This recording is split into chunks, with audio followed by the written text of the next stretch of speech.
यार अगस्त आने वाला, तुमने कुछ पढ़ना स्टार्ट किया?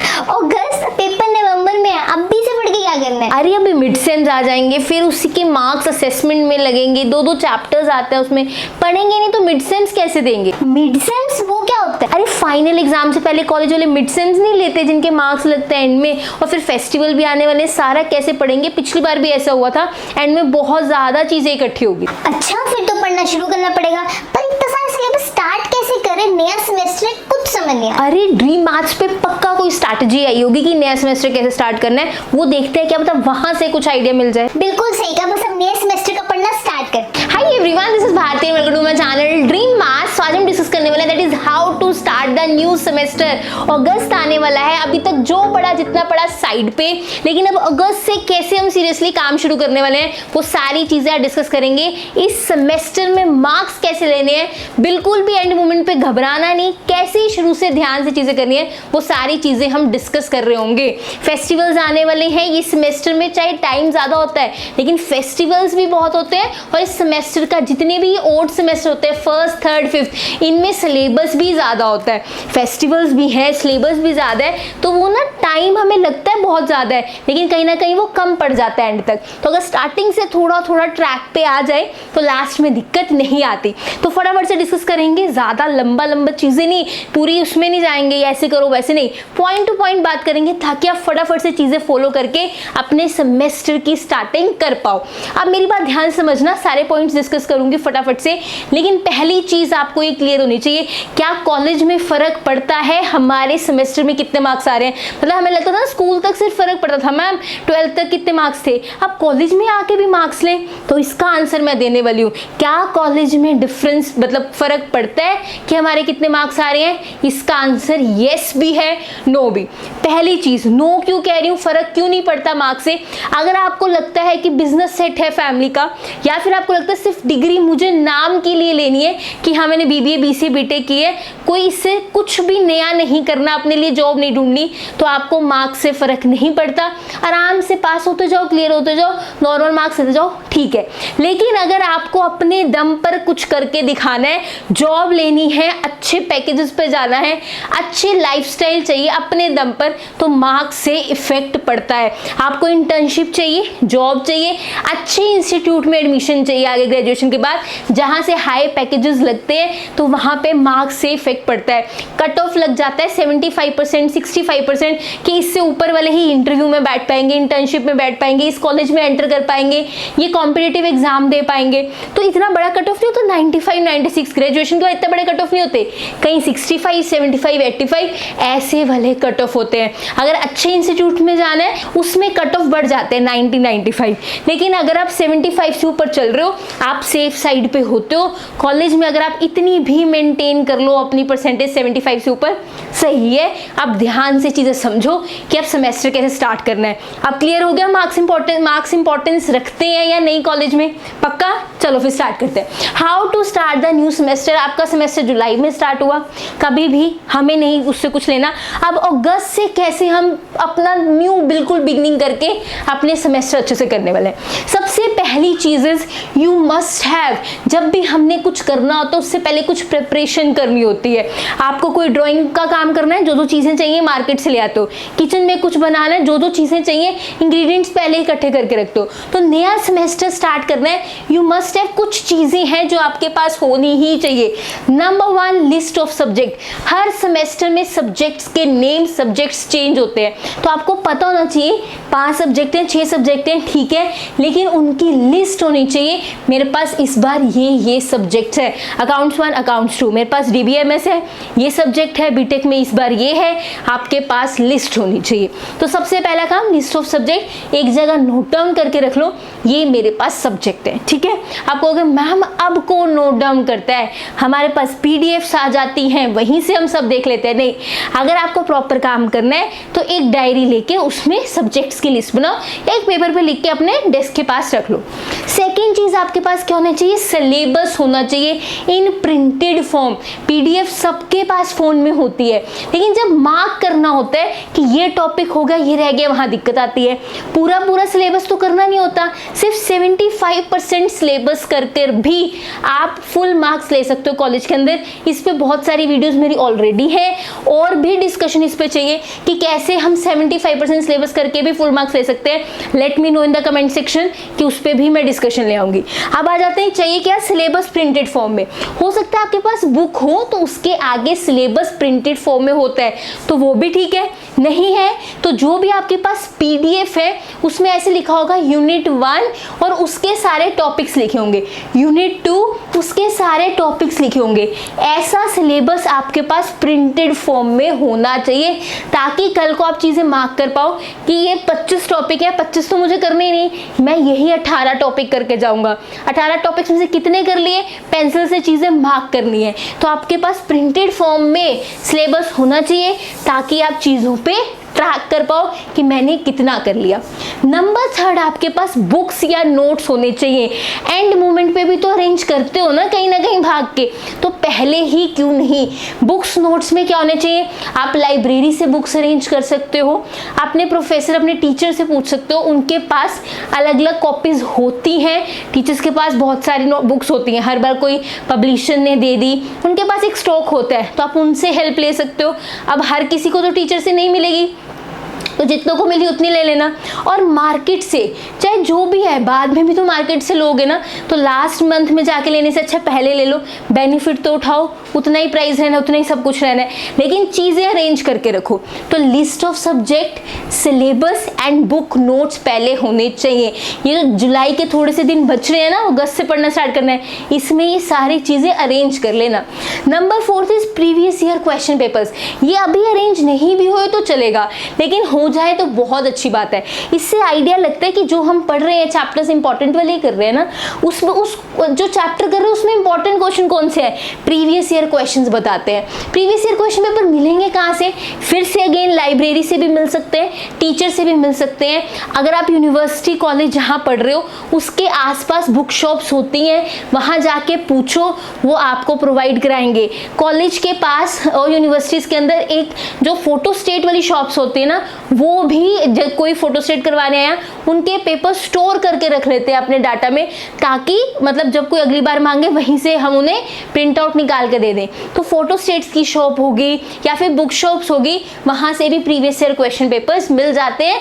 थोड़ा ढूंढो, थोड़ा कष्ट करो, लेकिन चीजें इजीली मिल जाती है। तो जो नया सेमेस्टर स्टार्ट करना है उसके इंग्रेडिएंट्स ये हैं, आपके पास ये सारी चीजें होनी चाहिए। आई होप ये क्लियर है। इसका स्क्रीनशॉट ले लो, ये चारों चीजें होनी चाहिए। 3 तो पक्का, ये लास्ट वाली आप थोड़े टाइम तक भी अरेंज कर सकते हो, पहले हो जाए तो बहुत अच्छी बात है।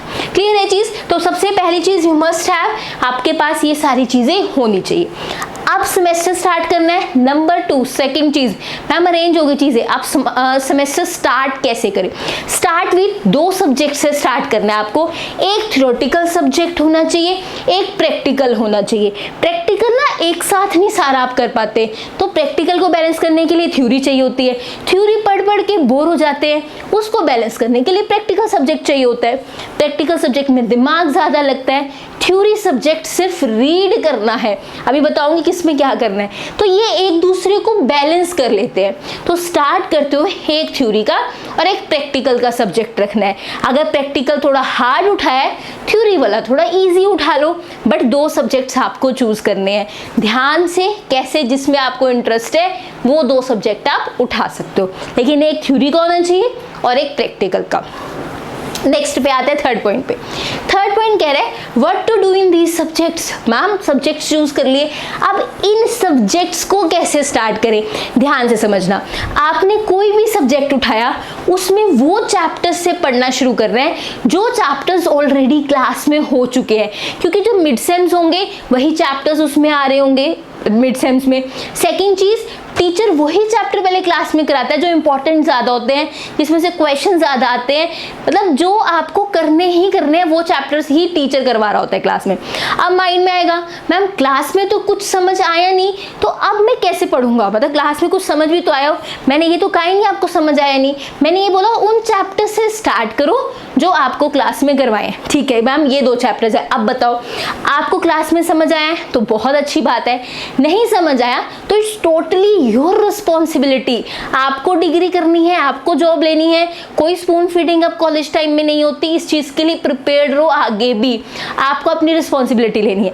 2 चैप्टर्स पता लग गए, उसमें टॉपिक्स देखो, गूगल पे जाके देखो, यूट्यूब पे जाके देखो, चीज़ें ढूंढो और पढ़ना शुरू करो। एंड मोमेंट पे भी तो कुछ कर रहे होगे ना, वहाँ पे थोड़ा पेपर में लिख के आओगे टीचर का समझ नहीं आया, करना तो खुद ही है, तो अब टाइम पे वो चीज़ें कर लो ताकि एंड मोमेंट वाला हसल ना हो। अब देखो ध्यान से, अब जो मैंने ना 2 वीडियोस बनाई हुई हैं हर सब्जेक्ट के लिए, मैंने कुछ चैनल बताए हुए कि अकाउंट्स आप इन सब्जेक्ट से इन चैनल से कर सकते हो, मैथ्स ड्रीम मैथ्स से कर सकते हो, numerical method, operation research, stats, ये सारा ड्रीम मैथ्स पे मिलता है। अब ड्रीम मैथ्स पे भी कैसी चीज़ें ढूंढनी है, मान लो स्टैट्स में आपका टॉपिक है that is mean mode median, तो mean mode median dream maths लिखो, पूरी प्लेलिस्ट आ जाएगी। मान लो binomial theorem dream maths, LPP dream maths, operation research dream maths, numerical method dream maths, जो भी आपका टॉपिक है साथ ड्रीम मैथ्स लिखो, आपको पूरी प्लेलिस्ट मिल जाएगी। तो इन जैसे मैथ्स, ऑपरेशन रिसर्च, स्टैट्स, इन सब के लिए आपको कहीं जाने की जरूरत नहीं है, ड्रीम मैथ्स पे सब कुछ मिलेगा, NM भी। ठीक है, तो ये तो यहाँ हो गया। ऐसे ही मैंने बाकी DBMS हो गया, कंप्यूटर से रिलेटेड हो गए, इनके भी चैनल्स ऑलरेडी बता रखे हैं। लिंक जो है उस वीडियो का जहाँ मैंने ये चैनल्स बताए हैं आई बटन में भी डाल दूंगी, डिस्क्रिप्शन में भी डाल दूंगी, वहाँ से चैनल्स देख के सिलेक्ट करके पढ़ना शुरू करो। अब आपने अपनी रिस्पॉन्सिबिलिटी खुद लेनी है, टीचर के ऊपर नहीं डालना कि मुझे उसका समझ नहीं आया। ठीक है, दूसरी चीज़, ठीक है अब आप पढ़ लेंगे मैम, चैनल्स देख लेंगे, सेकंड चीज़ आती है अब प्रैक्टिकल सब्जेक्ट का चैनल भी मिल गया, आगे कैसे पढ़ना है। आपके पास जो बुक है वो बुक आपने क्या करना है, उनके एग्जाम्पल्स पर फोकस करना है। अब बुक कौन सी लेनी, आपके टीचर आपको कॉलेज में बताते हैं कि ये वाले पब्लिशर की बुक ले लो, वो ले सकते हो। हर यूनिवर्सिटी की एक पर्टिकुलर बुक होती है, जैसे अगर मैं बात करूँ कुरुक्षेत्र यूनिवर्सिटी की तो वो जीवन संस पब्लिकेशन पे जाते हैं, अगर मैं PTU की बात करूं तो वो स्पेक्ट्रम की बुक्स लेते हैं, अगर मैं स्टैट्स की बात करूं VK पब्लिकेशंस की बुक होती हैं जो बहुत काम की होती है। ऐसे हर यूनिवर्सिटी कोई ना कोई बुक को एक प्रेफर करती है। PU का बच्चा अगर करना चाहता है स्टैट्स वो VK पब्लिकेशन ले सकता है, KU का बच्चा अगर स्टैट्स करना चाहता है VK पब्लिकेशन ले सकता है। मतलब हर यूनिवर्सिटी की कोई ना कोई ऐसी बुक्स है जिसको वो पर्टिकुलर वो कॉलेजेस वो चीज़ें बच्चों को बताते हैं कि इस बुक से पढ़ लो। मोस्ट ऑफ द टाइम उसी बुक्स के आसपास में, उसी बुक्स के अंदर से टॉपिक्स के आसपास क्वेश्चन पूछे जाते हैं। तो जो बुक्स आपको बताई गई हैं वो बुक्स लो, और प्रैक्टिकल सब्जेक्ट कर रहे हो तो उस जैसे हमने यूट्यूब से आज ये टॉपिक सीख लिया, टॉपिक समझ आया ना, तो अपनी बुक के सारे एग्जाम्पल्स अच्छे से करो। प्रैक्टिकल सब्जेक्ट करते हुए एग्जाम्पल्स पर फोकस रहना चाहिए। क्लियर है चीज़, आगे चलते हैं। थ्योरी का सब्जेक्ट कैसे करना है। थ्योरी के सब्जेक्ट में कभी भी बर्डन नहीं लेते कि जो लैंग्वेज मेरी बुक में लिखी है वो मुझे याद होनी चाहिए, ऐसा बर्डन लेने की कभी ज़रूरत नहीं होती। सिर्फ चीज़ें पढ़नी है, वो अपने आप माइंड में आ जाएंगी। पढ़ने का मतलब समझना भी है। आपको आपके फ्रेंड की बात याद रहती है, क्यों? क्योंकि आपने समझ ली वो बोलना क्या चाहता है, वो कहना क्या चाहता है, बर्डन नहीं लगता आपको। ऐसी बुक में जो है अगर आपने उसको एक बार समझ लिया कि इसकी डेफिनेशन ये कहना चाहती है, तब आपको वो चीज़ कभी नहीं भूलेगी। आपको किसी का पढ़ाना बहुत अच्छा लगता है कि ये टीचर अच्छा पढ़ाता है, क्यों? क्योंकि वो आपको कभी भी बुकिश लैंग्वेज नहीं बता रहा होता, वो आपको चीज़ें समझा रहा होता है, तो आपको उस टीचर से पढ़ने में मज़ा आता है।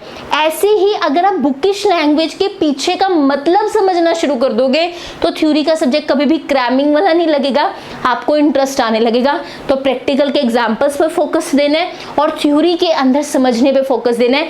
लेकिन जो आपकी हेडिंग्स होती है ना, जैसे किसी चीज़ की हमने कहा लिमिटेशंस पढ़नी है इसकी, तो लिमिटेशंस की 4-5 हेडिंग्स होंगी।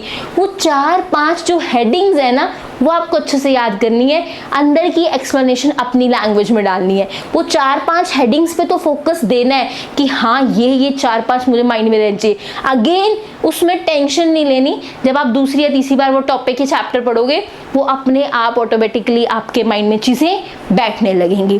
तो अभी के लिए टेंशन नहीं लेनी, थ्योरी एंड प्रैक्टिकल सब्जेक्ट्स को ऐसे आपने संभालना है। Next is waiting for what. आप ये सोच रहे हो कि आपका पढ़ने का मन करने वाला है, नहीं होगा ऐसे। आज नहीं कल पढ़ लूँगा, कल से पक्का पढ़ूंगा, या अभी नहीं थोड़ी देर तक पढ़ूंगा। अरे पढ़ने का मन नहीं करता, आपको क्या लगता है कि कोई नेटफ्लिक्स देखने वाली चीज़ है ये? जैसे इजी लगता है ना, बस मूवी चलाई देख ली, सीरीज चलाई देख ली, या फ़ोन चलाया देख लिया। आपको क्या लगता है इतना ईजी होता है पढ़ना? अरे नहीं, पूरा टाइम निकालना पड़ता है। सो चीज़ें जिन पे आपका मन है करने का उसको साइड पे रख के पढ़ने बैठना पड़ता है। सो पढ़ना इज़ नॉट सो ईजी ये लगता है। अपने सारी चीज़ें जो हमें अच्छी लगती है, जो कंफर्टेबल है, जो रिलैक्सेशन है जिसमें, वो सारी चीज़ें छोड़ के पढ़ना बैठना ये एक टास्क है। अब आपको इसके लिए अपना मन बनाना पड़ेगा, खुद से नहीं करेगा। वो कैसे बनाना पड़ेगा वो भी समझा रही हूँ। अगर आपका मन नहीं करता पढ़ने का, अपने फ़ोन में टाइमर लगाओ 1.5 आवर का, और फिर सोचो मैं ये 1.5 आवर थ्योरी सब्जेक्ट पढ़ूंगा, जितना पढ़ा जाए। पहले दिन दूसरे दिन थोड़ा कम पढ़ा जाएगा, मन नहीं करेगा, लेकिन आपने 1.5 आवर नहीं उठना अपने थ्योरी सब्जेक्ट को छोड़ के। फिर थोड़ा ब्रेक लेके 1.5 आवर प्रैक्टिकल सब्जेक्ट को लेना है। पहले दूसरे तीसरे दिन को इतना प्रोडक्टिव नहीं हो जाओगे आप, थोड़ा थोड़ा पढ़ा जाएगा, बट एटलीस्ट 0 से कुछ पे तो आओगे। धीरे धीरे ट्रैक पे आ जाओगे। तो अगर आप वेट कर रहे हो ना, पढ़ने का मन करेगा, अरे छोड़ दो, किसी का काम करने का मन नहीं करता। अपने कंफर्ट जोन से बाहर आके कुछ अलग से करने का किसी का मन नहीं करता। जितने भी सक्सेसफुल लोग हैं उन्होंने अपना कंफर्ट जोन छोड़ के बाहर आके काम करना सीख लिया है, क्योंकि उन्हें रिजल्ट तक पहुंचना है। वो अपने रिजल्ट को, उनको पता है कि ये करने से ये रिजल्ट मिलेगा। वो बहुत ज़्यादा मोटिवेटेड है। तो आपको भी मोटिवेटेड रहना है कि मार्क्स, वो जॉब, वो पैकेज, अपने दम पे कुछ करना है। तो अपने आप आगे बढ़ के काम करोगे, रिजल्ट की तरफ ध्यान दोगे, तो धीरे धीरे मोटिवेशन आएगी कि हाँ मुझे अच्छा करना है। कोई भी कंफर्ट जोन में रह के अपने इतना अच्छा नहीं कर सकता, थोड़ा सा बाहर आना पड़ता है और अपने लिए काम करना पड़ता है। तो अब आपने ये नहीं कि हाँ मन करेगा नहीं, अरे ये तो कॉलेज के सेम की बात हो रही है, बहुत सारी एक्स्ट्रा चीज़ें भी करनी है और हो जाती हैं। अभी आप पे कोई बर्डन नहीं है, कुछ अर्न करने का नहीं है कि हाँ मुझे बाहर अर्न करने जाना है, या फिर कुछ घर का ऐसा नहीं है मतलब कि बर्डन है, नहीं, सिर्फ अपने लिए, करियर के लिए काम करना है। कर लो अगले कुछ टाइम के लिए, तो आपकी बाकी लाइफ सेट हो जाएगी। आई होप आपको चीज़ें क्लियर हैं। Let me know in the comment section कि आप में से कितने स्टूडेंट्स ने अभी तक सेमेस्टर अपना पढ़ना स्टार्ट कर दिया था नए सेमेस्टर का, और कितने स्टूडेंट हैं जो अगस्त में स्टार्ट कर देंगे। ये जुलाई के बचे दिन में फटाफट से चीज़ें इकट्ठी कर लो, ताकि हमें अच्छे से पढ़ना शुरू करना है। अगर आपको चाहिए मैं सिलेबस बताऊँ कैसे सिलेक्शन करनी है चैप्टर्स की, टॉपिक्स की, वो मुझे कमेंट सेक्शन में बताना। अगर आपको चाहिए कि मैं आपको टाइम टेबल प्रॉपर बना के दूं ताकि आप इफेक्टिवली पढ़ना स्टार्ट कर पाओ, वो भी मुझे कमेंट सेक्शन में बताना। जैसे जैसे आपको जो जो चीज़ें चाहिए वो हम धीरे धीरे लाते जाएंगे। I hope you like this video. If you like this video, do like, share, comment and subscribe to my channel which is Dream Maths. Thank you so much for watching.